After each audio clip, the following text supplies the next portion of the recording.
Hello students, आज हम discuss करेंगे एक्सीलरेशन अंडर ग्रेविटी।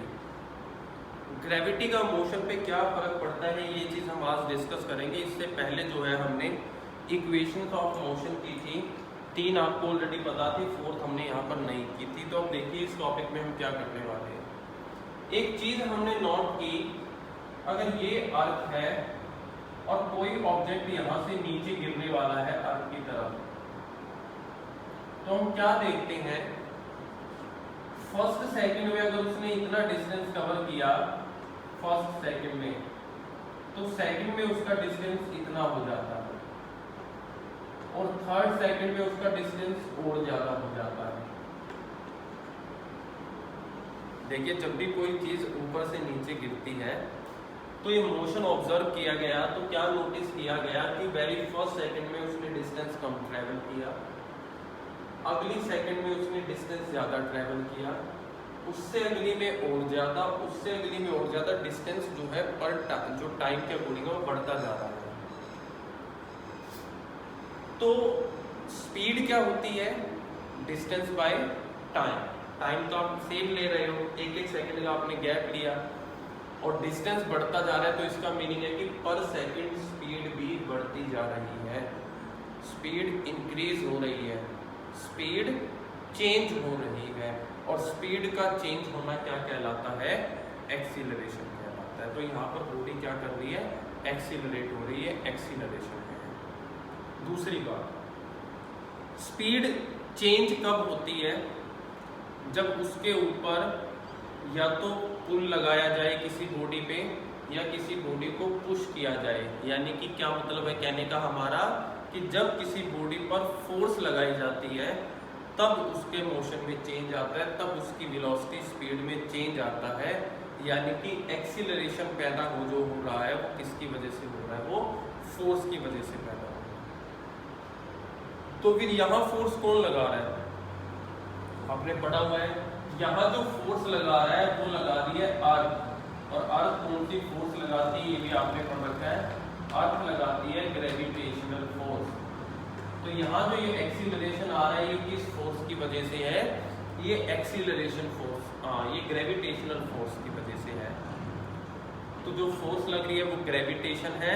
और डायरेक्शन क्या होगी इस फोर्स की, डायरेक्शन होगी कि हर चीज को कहाँ अट्रैक्ट करेगी, सेंटर की तरफ, अर्थ के सेंटर की तरफ इसको क्या होगा, अट्रैक्ट करेगी। तो जब भी कोई ऑब्जेक्ट नीचे गिरता है तो उसमें एक एक्सीलरेशन होता है, जो किसकी वजह से होता है, जो उस फोर्स की वजह से होता है जो कौन लगा रहा है, अर्थ लगा रहा है। तो इस एक्सीलरेशन को हमने एक अलग से नाम दिया जो आपने पढ़ा भी, और क्या नाम दिया उस एक्सीलरेशन को, acceleration due to gravity. Small g के साथ आप इसको डिनोट करते थे और वैल्यू है 9.8 मीटर पर सेकेंड स्क्वायर। ये हमने इसको वैल्यू दी थी, किसकी वैल्यू इतनी रहेगी। और डायरेक्शन क्या रहेगी, हमेशा downward, it is directed downward, downward always. Downward का मीनिंग क्या है, किसके सेंटर की तरफ, सेंटर ऑफ अर्थ की तरफ, towards centre of earth always, ये इसकी डायरेक्शन रहेगी आपके पास। इससे पहले जो हमने इक्वेशंस निकाली वो कैसे मोशन के लिए थी, रेक्टिलिनियर स्ट्रेट लाइन मोशन के लिए। आपको बताया भी था कि सर्कुलर मोशन में कोई इक्वेशन काम नहीं करती। यहाँ कैसा मोशन है, यहाँ भी तो मोशन स्ट्रेट लाइन है, सीधा नीचे गिर रहा है, रेक्टिलिनियर मोशन है। तो यहाँ पर भी हम वो इक्वेशंस यूज कर सकते हैं जिन इक्वेशंस को आपने इक्वेशन ऑफ मोशन बोला है।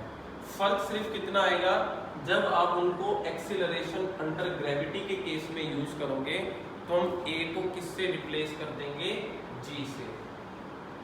ए किससे रिप्लेस हो जाएगा, जी से रिप्लेस हो जाएगा। लेकिन दो बातों का आपको यहाँ बहुत ध्यान रखना पड़ेगा, वो ये कि जब भी आप किसी चीज को फ्रीली छोड़ते हो, अगर मेरे हाथ में कोई चीज और मैंने छोड़ दी तो वो धड़ाम से कहाँ गिरती है, जमीन पे। यानी कि बिना किसी फोर्स लगाए मोशन हमेशा नीचे की तरफ हो रहा है, तो जब मोशन नीचे की तरफ है, ऑब्जेक्ट नीचे की तरफ गिर रहा है, तो ए जो है वो जी के इक्वल है, ये तो आपको क्लियर है।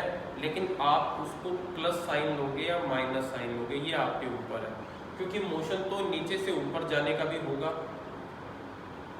तो ध्यान रहे, जब आप ऊपर से नीचे की तरफ आ रहे हो, तो अर्थ की तरफ आ रहे हो, फ्रीली आ रहे हो, तो आपने एक्सीलरेशन को प्लस जी लेना है। लेकिन जब आप ऊपर की तरफ जा रहे हो, तो अर्थ जो फोर्स लगा रही है, आप उसके अगेंस्ट जा रहे हो।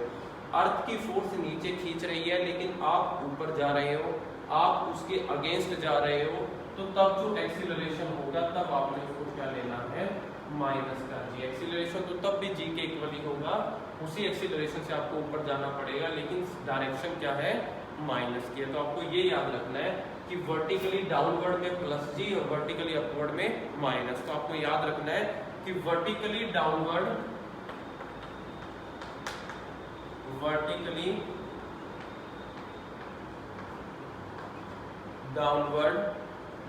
Direction of motion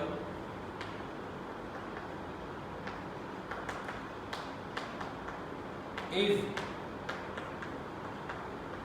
taken as positive. Downward को आपने पॉजिटिव लिया, तो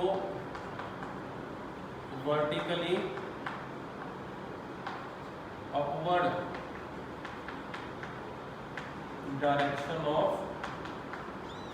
motion is taken as negative. तो ऊपर जाने वाले को आपको नेगेटिव, क्योंकि आप वेलोसिटी के केस में कर चुके हो, अगर एक तरफ की वेलोसिटी को आप पॉजिटिव मानते हो, तो फिर अपोजिट साइड को आपको नेगेटिव में लेना पड़ता है। तो अगर पॉजिटिव की बात करें, डाउनवर्ड की बात करें, तो आपको पता है ए सिंपली किसके इक्वल होगा, जी के, और इसमें ए किसके इक्वल हो जाएगा, माइनस जी के। तो तीन इक्वेशन आपने मोशन की पढ़ी थी। पहली थी v is equals to u plus a t, s is equals to u t plus half a t का square, v square is equals to u square plus 2a s। इस case में हम a को किससे replace करने वाले हैं, g के से रिप्लेस करने वाले हैं। तो सारी इक्वेशंस क्या बन जाएंगी, ये तीन इक्वेशन है ग्रेविटी के अंडर जब मोशन होता है। कब, जब मोशन डाउनवर्ड डायरेक्शन में हो रहा है, तो आप ये इक्वेशन यूज करेंगे। इन्हीं इक्वेशन को हम यहाँ भी लिखेंगे, लेकिन यहाँ पर हम a को क्या लिखने वाले हैं, माइनस जी। तो सिंपल इक्वेशन तो ये थी।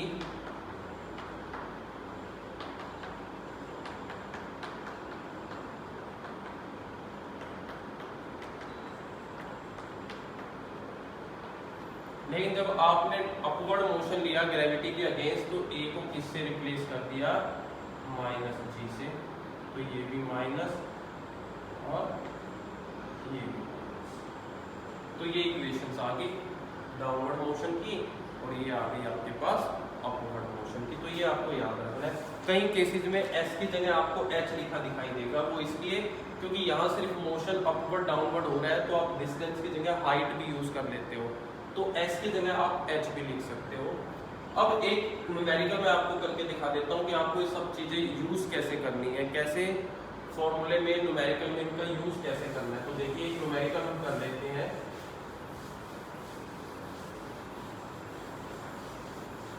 स्टेटमेंट मैं पढ़ रहा हूँ न्यूमेरिकल की, देखिए। A stone is dropped from the top of a cliff, a stone is dropped from a top of cliff। किसी चट्टान की ऊंचाई से, चोटी से एक पत्थर को नीचे फेंका गया, and is found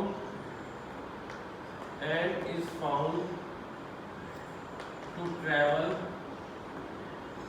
और पाया गया कि उसने ट्रेवल किया 44.1 meter in last second. Motion का जो सबसे लास्ट सेकेंड था, अगर वो 10 सेकेंड तक मोशन में रहा, जो तो 10वीं सेकेंड थी, उसमें उसने कितना डिस्टेंस ट्रेवल किया है, 44.1 meter in last second before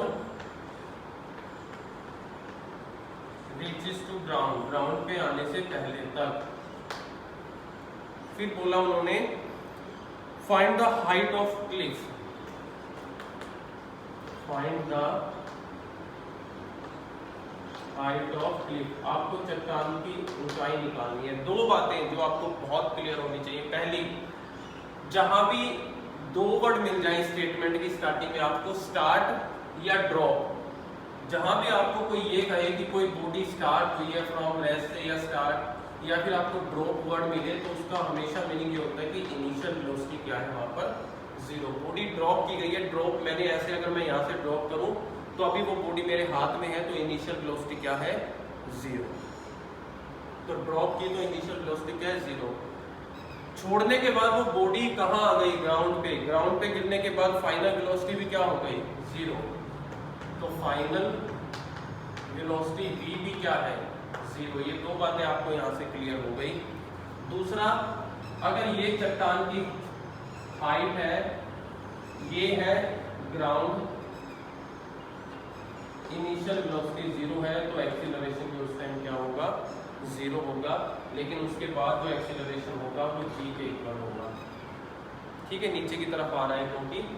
अब देखिए, उन्होंने कहा कि जितना भी डिस्टेंस उसने ट्रेवल किया हो, लेकिन जो उसका लास्ट सेकंड है, मान लो लास्ट सेकंड में उसने इतना डिस्टेंस ट्रेवल किया, ये दे दिया 44.1 मीटर। टोटल डिस्टेंस जो है, यानी कि टोटल हाइट जो है, उसको हमने मान लिया h, कि टोटल हाइट कितनी है उसकी, h। आपको h निकालनी है।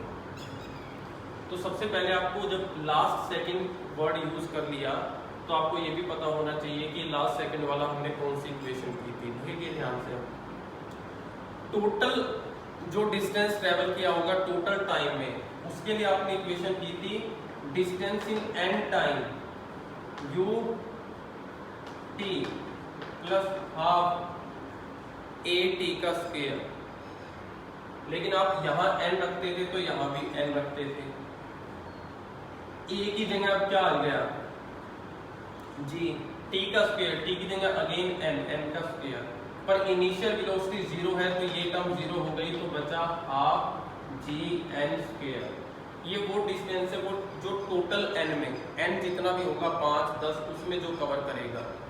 हमें लास्ट का पता है, तो आपको पता है कैसे निकालते थे हम। टोटल 10 का निकाल लिया, 10वीं का दे रखा है, अब 9 का निकाल के 10 में से 9 माइनस करेंगे तो किसके इक्वल आता था, 10वीं के। तो अब Sn-1 क्या होगा, अगेन इनिशियल तो जीरो, आप यहाँ पर ये रखोगे, वैल्यू ऐसे रखते थे हम, ये इनिशियल जीरो, तो ये टर्म तो जीरो, तो बचा हाफ जी n-1 का। ये डिस्टेंस n सेकंड में, ये n से एक कम में। तो आपको पता है जो आपने Sn निकाला था वो किसके इक्वल था, इसमें से इसको माइनस करके निकालते थे। और फॉर्मूला जो आया था, मैं डायरेक्ट लिख रहा हूँ, जो फॉर्मूला सॉल्व करके आया था वो ये था, ये फॉर्मूला था आपके पास। अब a की जगह यहाँ क्या हो गया है, g, और इनिशियल वेलोसिटी क्या हो गई है, जीरो। तो अब आपके पास ये बच गया है।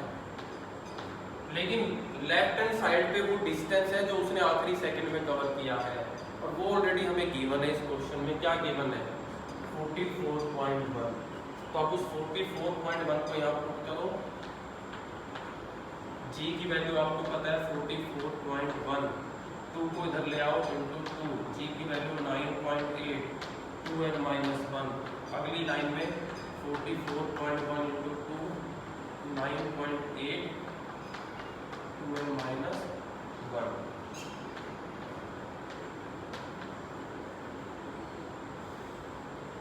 इसको आप कैंसिल आउट करोगे,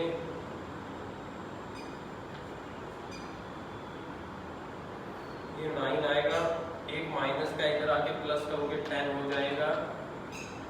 तो n की वैल्यू क्या आ जाएगी, 5। यानी कि वो टोटल 5 सेकंड तक चला। अगर टोटल 5 सेकंड तक चला है तो लास्ट सेकंड में कितना डिस्टेंस ट्रेवल किया है, इतना। तो टोटल अगर सेकंड का ही पता लग गया, n की वैल्यू आ गई, तो फिर तो आपके पास डायरेक्ट फॉर्मूला भी है टोटल डिस्टेंस निकालने का।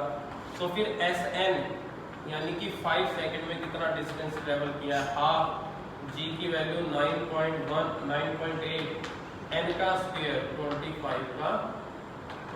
ही आ जाएगा, 5 का स्क्वायर क्या होगा 25। तो इसको जब आप सॉल्व करोगे तो ये आएगा आपके पास 122.5 मीटर। तो ये क्या है हाइट, जितना डिस्टेंस उसने ट्रेवल किया। तो इतनी हाइट थी किसकी, चट्टान की। तो मेन होता क्या है, आपको जब भी फिजिक्स में न्यूमेरिकल दिया जाता है तो सबसे पहले जो चीज़ माइंड में आपके आनी चाहिए वो है इमेज, जो आपको हर डायग्राम में अपने माइंड में बना लेनी है कि यहाँ पर एक ऐसी चीज़ हो रही है।